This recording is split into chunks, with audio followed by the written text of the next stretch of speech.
You remember before you were at OPICA, any of the changes that took place, as you arrived to OPICA? Yes, I think one thing is the fact that if you're at home all the time, you get bored.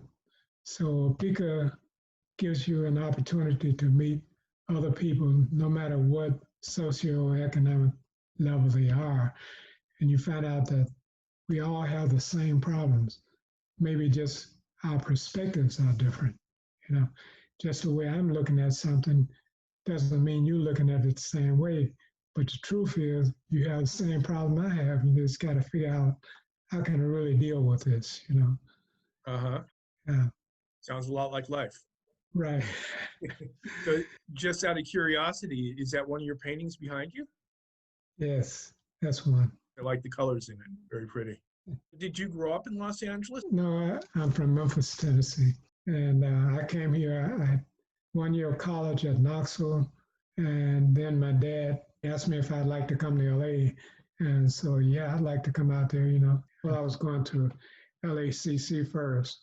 Kept taking courses at night and took some courses at LA Trade Tech, just wherever I could, figured I could learn or add something to my transcript. By the time I entered USC, I had 59 courses completed. My degree was in sociology.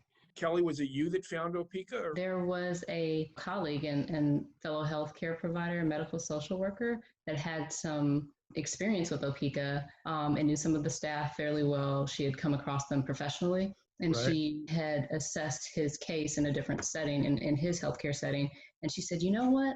You really should give them a call, because it sounds as though with his case and the conditions that he's battling, that OPICA would be very helpful, cathartic, therapeutic, and have a good family and community for him. Within a month of getting OPICA and getting the right healthcare treatment, I mean, he went from hardest part of the decline back to the top. He was talking and socializing and happy and, not really feeling the stress of the health concerns.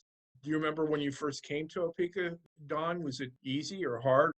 I was a little bit nervous when I went to OPICA, but I sort of discovered that I had they kept telling me, you have a talent in art. And I kept telling them, no, I'm just a rookie. When COVID started and we had to close our doors and did programs on Zoom, how did that change for you? The online situation hasn't bothered me that much. They did it slowly and thoughtfully and methodically. They didn't just throw everything at us at once. They said, whatever you're comfortable with, what is he interested in?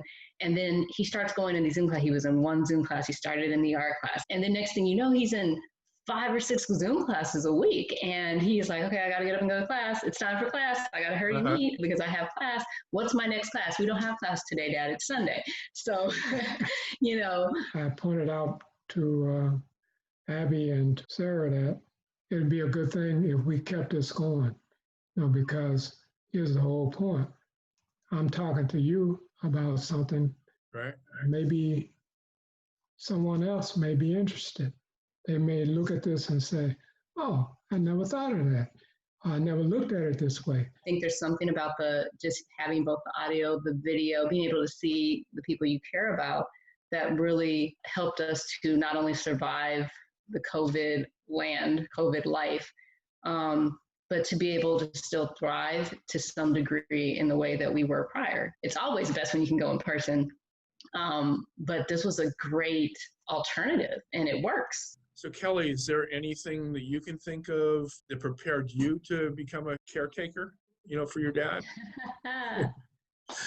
When my great-grandmother, who we call Madeir, not the Madeir with the gun in the movies, but like the matriarch of the family, when she passed away, I kind of became the Madeir of the family. I became responsible for kind of being the teammate with him for kind of keeping the family together. When things happened, I was in DC doing a field placement there at the time, and that's when everything happened. And I had to abruptly relocate across the country while being a caregiver. I don't know if anything literally prepares you for that level of caregiving, that very Right. close level, but I feel like those years of the crisis management and things was very as helpful as it could be. Did OPICA fit in for you at all as a caregiver? Absolutely. You have some support groups that I'm looking forward to. I've done the family days. The family days are great. The workshops about things about how to communicate differently and things like that, those have been super helpful. And I have caregiver friends from OPICA, surprisingly. I can think of at least 2 off the top of my head. 3, actually, members of OPICA have become close. And so we stay in contact, even outside of OPICA, the caregivers and I. And the OPICA we have is very personal, and it makes you feel at home.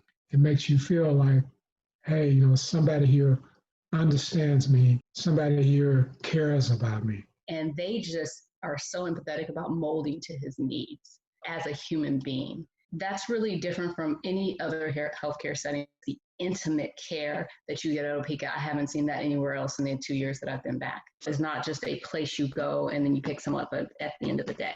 They weren't just passing time. They were actually working on the things that make us the best of who we are. You could tell that he missed and needed this level of contact communication, any of the kind of therapeutic things that they do, the things that they can do to grow, aim. He learned how to develop a vision for yourself as you're aging. What do you want? He wants to see his grandkids. What do you want? I want to become a better painter. It wasn't just a matter of doing it by yourself. He needed OPICA there. I don't know that you get that attention at the same level in similar types of support agencies.